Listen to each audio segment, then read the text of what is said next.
खबर बालाघाट से है, जहां कलेक्टर मृणाल मीना और एसपी नागेंद्र सिंह ने जिला मुख्यालय बस स्टैंड का निरीक्षण किया है। इस दौरान उन्होंने क्या कहा, आइए सुनते हैं। आज एसपी साहब के साथ में और साथ में एडिशनल एसपी साहब थे, सीएमओ साहब थे, एसडीएम साहब थे,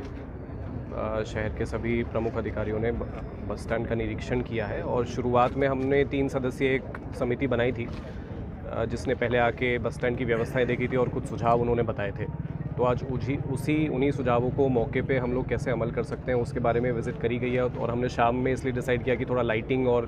क्या यहाँ पे बैठक व्यवस्था और यहाँ पे वेटिंग रूम की व्यवस्था है वो भी देख ली जाए, उसके हिसाब से निरीक्षण किया है। नगर पालिका ने डिज़ाइन तैयार किया है। जी, नगर पालिका डीपीआर अपनी एक तैयार कर रहा है, बट वो अभी बहुत शुरुआती स्टेज पे है। तो सीएमओ को ये निर्देशित किया है कि एक तो डीपीआर वो समय से तैयार कर लें ताकि उसको हम लोग भी एक बार देख लें, समझ लें उसमें क्या है। तब तक के लिए तात्कालिक रूप में कुछ ऐसी व्यवस्था यहाँ पे संभव है कि हम एग्जिट एंट्री पॉइंट्स अगर सुधार देते हैं डिफरेंट डायरेक्शन से बसेज आने का, तो उससे थोड़ा जो कंजेशन है बस स्टैंड के आसपास वो कम करने की संभावना हमारी समिति ने सजेस्ट करी है। तो हमने उसको फाइनलाइज़ करने के लिए उनको बोला है कि कुछ एक बार बैठ के और उसमें क्या इश्यूज़ आ सकते हैं समझ लें और एक बार पायलट के रूप में उसको इम्प्लीमेंट करना शुरू करें। ये मोटी प्लानिंग है कि 50 के करीब बसेज़ यहाँ पे पीक लोड रहता है, तो उसके हिसाब से कैसे बेटर हम रूट प्लान कर सकते हैं उसकी व्यवस्था का हमने इनको निर्देशित किया है। और साथ में कुछ पार्किंग एरिया बढ़ाने के लिए यहाँ पे कुछ पुराने सरकारी जर्जर स्ट्रक्चर्स बने हुए हैं, तो उनको हटा के उसको रोल करके एक प्रॉपर पार्किंग का वहाँ पे 2 व्हीलर्स का, और जो हमारे सड़क पे अभी काफ़ी ऑटो रिक्शा और अन्य वाहन खड़े हो रहे हैं 2 व्हीलर्स और 3 व्हीलर्स के लिए, तो उनको हम यहाँ पे शिफ्ट करने का प्लान करेंगे ताकि हमारी जो सड़क है मेन, जो हमारा चौराहा है, उस पे से कंजेशन ट्रैफिक का कम हो सके। तो अभी शुरुआती तौर पे ये हमारा प्लान है। इसके बाद में जो वेटिंग रूम है वहाँ पे प्रॉपर बेंचेस लग जाएं, क्योंकि अभी वेटिंग रूम की स्थिति वैसे ठीक नहीं है वेटिंग हॉल की, और उसको तो पूरा ही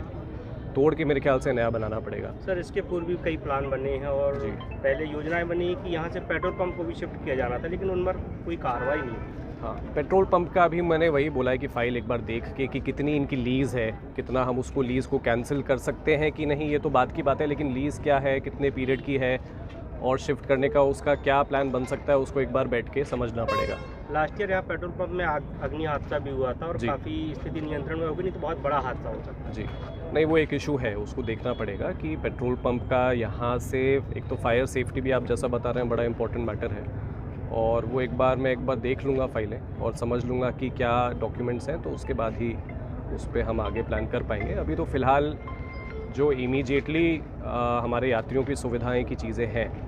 जैसे बेंच लगा दें, पंखा लगा दें, साफ़ सफाई थोड़ी रख लें, और बेसिक जो हमारे ट्रैफिक मूवमेंट के लिए कंजेशन कम करने के लिए जो व्यवस्था हम कर सकते हैं शुरुआत में उस पर काम करना आवश्यक है। इसके बाद में लॉन्ग टर्म प्लान और भी है कि हमको बस स्टैंड को यहाँ से और बड़ा करना है, कुछ ऑफिसेज़ को यहाँ से बाहर शिफ्ट करना है ताकि कंजेशन यहाँ पे और कम हो, तो उन पे भी विचार किया है। अब वो रीडेंसिफिकेशन में लेना है या कैसे किसी और मत से लेना है,